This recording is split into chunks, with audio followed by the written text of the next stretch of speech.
Kia ora, you're listening to Crossing Currents, Aotearoa New Zealand Artists in Venice, a podcast series by Contemporary Hum produced with the support of Creative New Zealand. In this series, we'll be interviewing the Aotearoa artists presenting at the 60th Venice Biennale and its parallel events. I'm Elena Kafka, Managing Director of Contemporary Hum. In this episode, I speak with Sandy Adsett, whose work Waipuna is featured in the 60th International Exhibition of the Venice Biennale, titled Stranieri Ovunque, Foreigners Everywhere, and curated by Adriano Pedrosa. The 60th Venice Biennale is a historic edition for Aotearoa New Zealand.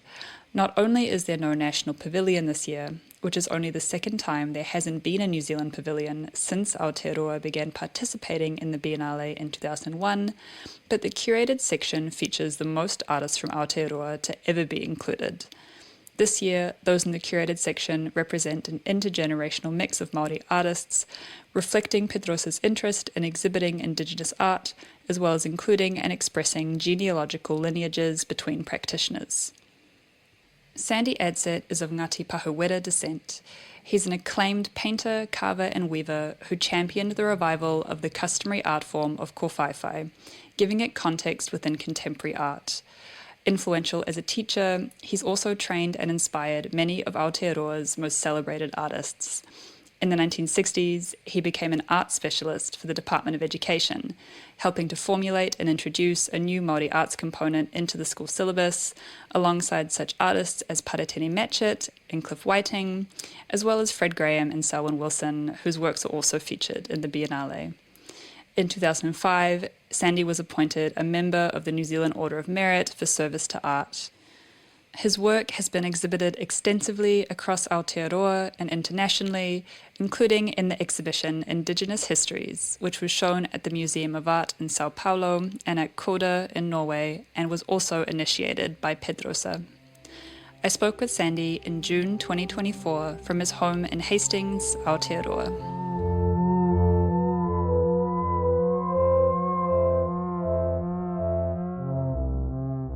To start off, I thought it would be good just to ask you how you were chosen to be featured in the Venice Biennale. Well, obviously it's through Adriano Pedrosa, because I have some work that's being exhibited in Indigenous histories. It's at the moment in Norway, and it started off from Sao Paulo. So, I didn't even realize at that point, when I was asked to be a part of the Biennale, there was a bit of a mix-up with the two places and works being sent. And I said, why is this one going? Why is it going there? And so it was definitely through him is how I ended up being part of the show. I've only dealt through a Nigel Burrell, who was a curator of Toi to Toi Ora at the Auckland City Art Gallery. And he was asked by Adriano to participate in identifying, and there were 14 artists that works went over to Sao Paulo to become part of our Indigenous, of the South Pacific, focusing on Māori. So it tied into the two exhibitions. So the work that's in the Venice Biennale is called Waipuna. How was that specific work chosen? Well, apparently, I asked Nigel, and he said that when Adriano came out to New Zealand, he went to view works from the Auckland City Art Gallery permanent collection, and my work was there, along with ones he was looking for Fred Graham. And so he selected that work because he saw it there. But I wasn't aware that it was actually it came from there. And I know that when the Auckland City Art Gallery took that work out of an exhibition they've got going around at the moment, and I said, "Where's that painting gone?" And they said, "Oh, the Auckland Art Gallery was sending it on," and I didn't know. And so they apologised for not informing me. They thought I knew. So it's as I say, it stumbled along, but right, nice and casual. That's good. So when did you finally find out that your work was going to Venice? It was Brett Graham that had spoken to me, and he said, "Oh, we're looking to see if we can get funding to go to the Venice Biennale." And he just spoke to me as though he knew I was part of something. And at the time, I thought, "What is he talking about?" I didn't understand it, and it wasn't until later, with the mix-up with freighting, that I saw this painting listed to go to Venice, that it started to make sense. Toing and froing without knowing what was going on. Well, it all ended up in the right place, which is good. Sure. Yeah, it did. And Waipuna was made in 1978. What were driving your interests at that time when you made that painting? Earlier, I had attended in mid-70s this Pacific Arts Festival that was in Auckland, not in Auckland, in Rotorua. And they asked us to put some Māori artwork in to represent being Pacific, part of the Pacific. And once I did that, and we all met there, the different artists, and we enjoyed what we were doing. We were enjoying the work that we did specifically for that exhibition. And I thought, I really like, and I feel good about this work. So I decided to drop the landscapes and the still life, and portraits, which I had been given as a mainstream education learning here, and I thought, no, I prefer this other work, and so I just committed myself to the art form, and so the Waipuna came out of that need for me to, and it was a support and a commitment to ourselves as a culture and the art forms that we had, and I had been looking at kōwhaiwhai and in the meeting house and wondering about why it was the way it was, and so there was a series of things that made me have this painting Waipuna come through as a theme about spring water from Papatūānuku, the Earth Mother. So kōwhaiwhai is the painted art form in a wharenui, a Māori meeting house.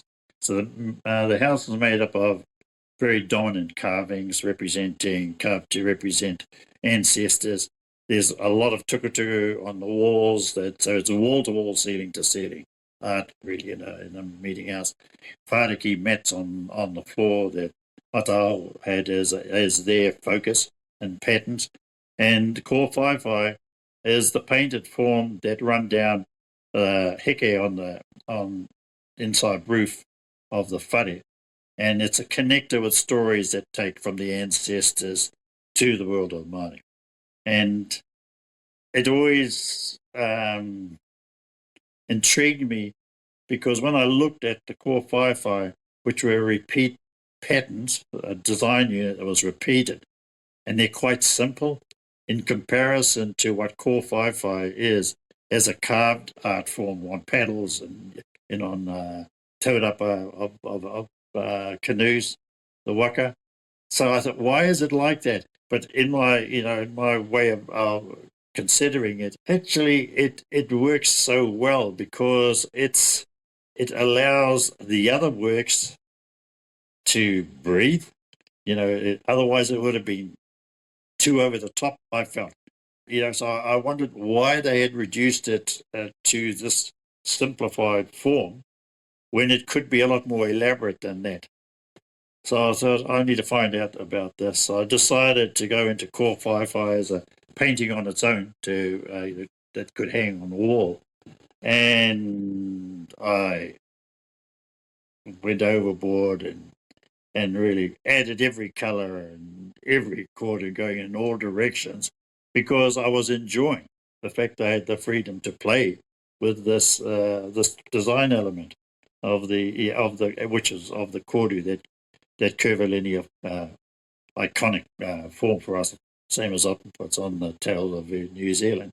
And it's so, I went everywhere with it. I put them in circles and squares, and and I tried out all forms because I liked what it was challenging me to do, and then eventually the color palette, the way it could work, the way the lines connect, it still felt an art form that still attended to what makes good art, the construct of any art form, regardless of the culture. So that's how I was working with kōwhaiwhai. And of course, I mean, you've been extremely influential in the development of kōwhaiwhai as an art form and scholarship on the practice. So I did want to ask you, Waipuna in the Biennale is exhibited in the abstractions section. So Adriano Pedrosa curated the section within the central pavilion of the Biennale, where he's organized examples of geometric abstraction from the so-called Global South, which is he's framed as a response to Western modernism. So I wanted to ask you about, I suppose, how you see your work in relation to Western modernism, Western abstraction, and your interest in fusing that or combining that with Māori forms of art making. I actually don't do that. I don't consider that even the word abstraction for us. It's a form that we attend to, and because it doesn't, it has no relation to a real form, an identifiable form. So I used to amuse me at different times over the years that critics would look at the work and they'd go into all these interpretations of what it was. And I thought, no, it's not. It's nothing to do with that. But it was like, I don't know. And I thought, are you trying to make it, relate to your concept of good art, or what art is, to justify the work that I'm doing? Can't it be just what it is? For me, it was an element of an art requirement for a meeting house. It had to be there. It had a reason to connect the stories between the tahu, which is the main theme that runs down the length of the meeting. It had its purpose. So that's all I still do. I look at it and I think I can make these forms, change and relate. I'm still working on work that where I've gone from the design to just looking at shapes that relate to the color space. So it's an ongoing enjoyment of engaging in the art form for myself now. Across the Biennale more broadly, there are many New Zealand artists, all of them Māori, and those include Fred Graham and Selwyn Wilson. So Selwyn Wilson's painting is also included in the central pavilion with yours. How did you come to know Fred and Selwyn? It was really through the Ministry of Education at the time. We're working on introducing Māori art into the school syllabus. And so we were brought together as art educators, as art specialists, to discuss what was a means of attending to art in schools where it may have been seen as an area of tapu, and so we went and said, what are we going to do when we're saying that our culture often says this cannot be done by women, this can't be done, and so the Whenetaipa, one of the person that really influenced us hugely, made a decision because he wanted it to happen. He said, we will exempt schools from being tapu. They can do anything. They're out of the area of knowing about it, and tapu only affects you if you deliberately cross what you know as something that you're not meant to do. Children don't, young people don't have that. And so, it allows them that license to engage. So with our, first set of booklets that went out to schools, we had images of young non-Māori girls doing carving, so that, and it was also a means to ensure that teachers weren't going, because some of them would. They saw, This is not our culture. We don't know how to do this.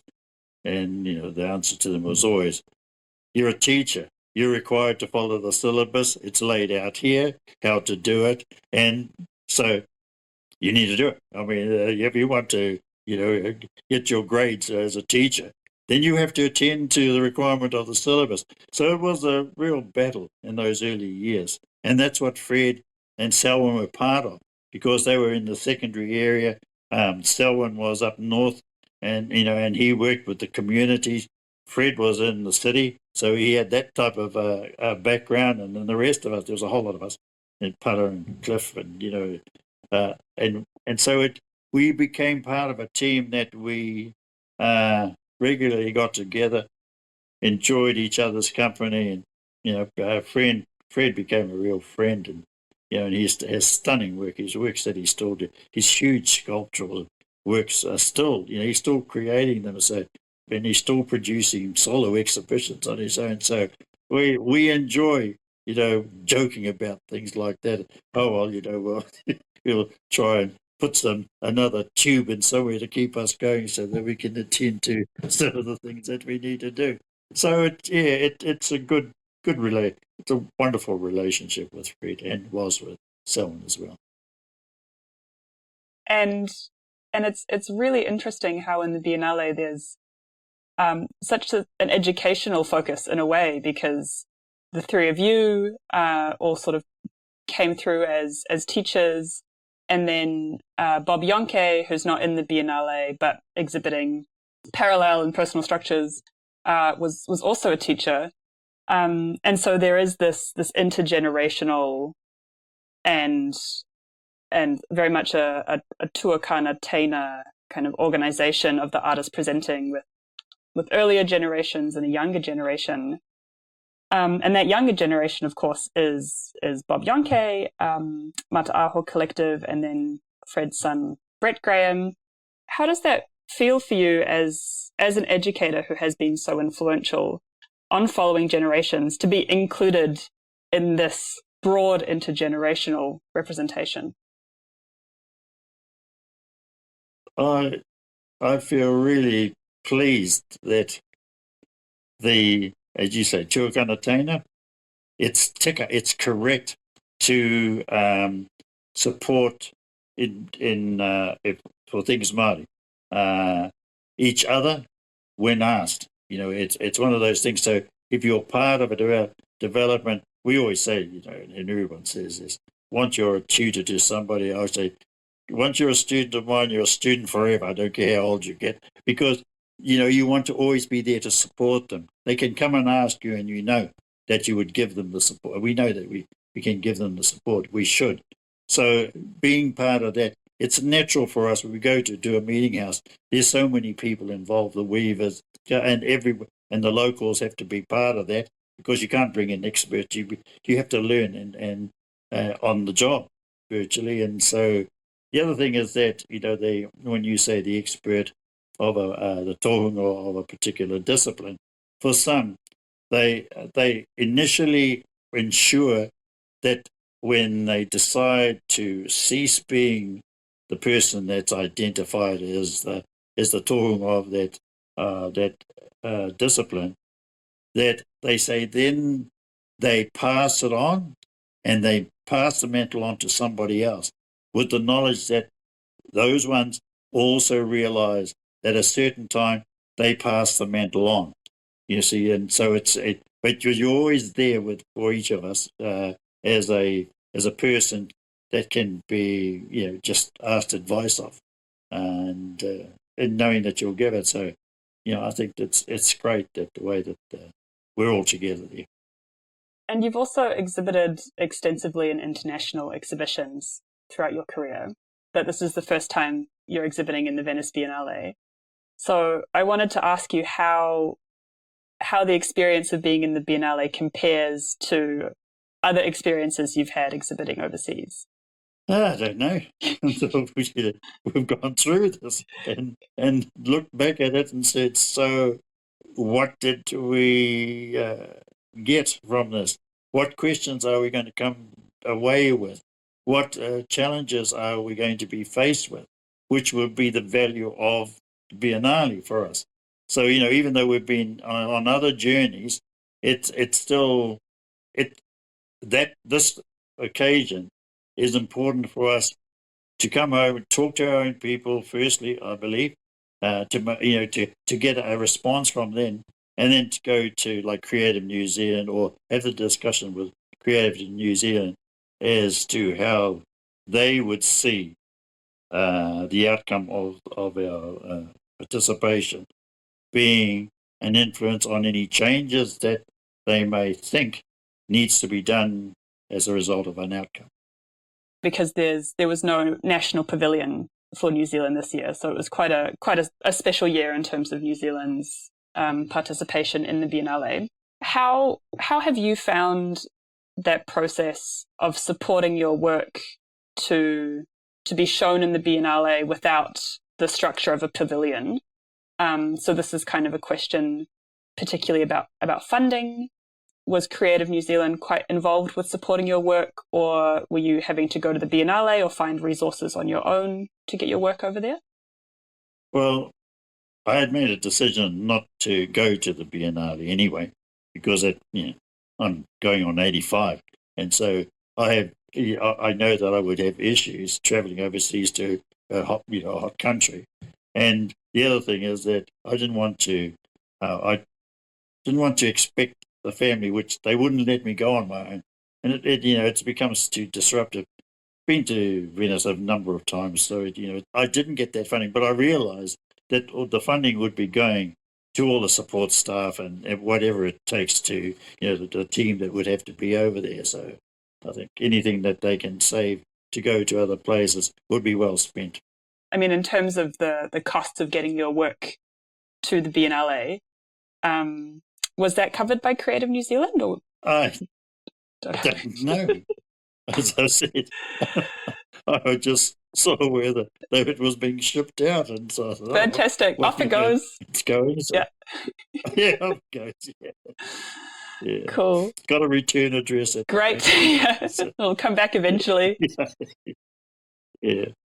I wanted to get your thoughts on whether you think the international reception or recognition of Māori art has changed, or whether you've seen it change throughout your career. The starting point, I suppose, for the international engagement was with Te Māori when that went overseas. So it was so successful, and when it came back, there was talking about why did we send it to Europe? If it was so successful, it didn't happen. And then it was 8 years after that we put together a contemporary Māori arts exhibition called Te Wakatoi. It was the Māori component of Creative New Zealand. And it virtually went to the same type of venue. It went to 5 venues, as did Te Māori, and it went through to Hawaii. So it did the same, and over the same period of time, 2 years. And then we also looked at the same idea. Should we look at possibly taking our contemporary art to Europe? It didn't happen. There was obviously too many reasons. I know Karapuketapu went over to Europe to suss it all out and came back with a report. And so I just felt that we lost an opportunity, with having that profile of the art. And with Te Māori, it came back and went back to the museum. So it was seen as, an art that the museum art. And we were offering the contemporary Māori art of practicing artists of our culture today. And other than going, and we have been of late taking our artwork and sharing with other Indigenous cultures, especially of First Nations, Canada, the Native Americans, and the Hawaiians, and that's been really positive. We've sort of developed, like every 5 years we move a gathering, and we all attend the same people. And now we're at the stage where all the ones like us that were part of the initial one now have the next generation going and doing the same thing. asking, people to come and attend. And we enjoy that interaction. There's a respect for the beliefs of people. We're not, considered as, I felt at one stage, I was a bit bemused with having work at Venice because of after we were colonized, then came the religions with their word, and they, I know, like 40 years ago, I faced a couple of times where putting work into a church, the congregation stood up and said, "How dare we bring our heathen art into the church?" So there were, that feeling that our work was demoted, and now it's going to Venice, the bastion of Christianity, etc. It sort of had a little bit of humour in it for me. So I don't know, these overseas, opportunities, we have to find out what is going to be a positive value from the experience. In the early days when we first started out with the contemporary Māori art, and we used to exhibit on Marae, we had this New Zealand Māori Writers and Artists Committee that used to, every year, we would have a gathering just to get together and hang out. And so, from that, we realised that to make to bring our art into into Main Street, we were asked by a couple of galleries, would we like to put some work, to send them the work. They would select it and put it into the exhibition. We said, if you want us to be there, we'll send you the works and you put it in. If you don't ask us. We're not going to, we don't want somebody else to select our work. So I think there has always been this support that we would give. So in those early exhibitions, the artists, our Māori artists, we would say, if we ask that we for artworks for an exhibition, we will commit ourselves to supporting you regardless of what it is. You just had to ask. So we did that. And one of our first ones was in Hamilton.